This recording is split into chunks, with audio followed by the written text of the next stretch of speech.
To extend a warm and heartfelt welcome to each one of you to the Inter-School Workshop titled Language Luminaries G&T English Workshop.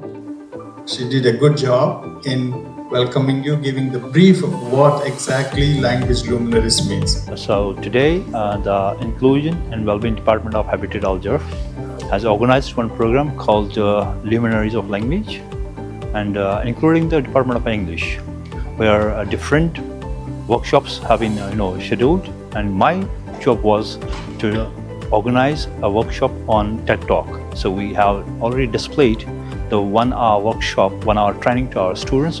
The students came from the different schools, as we have our sister schools here in Ajman.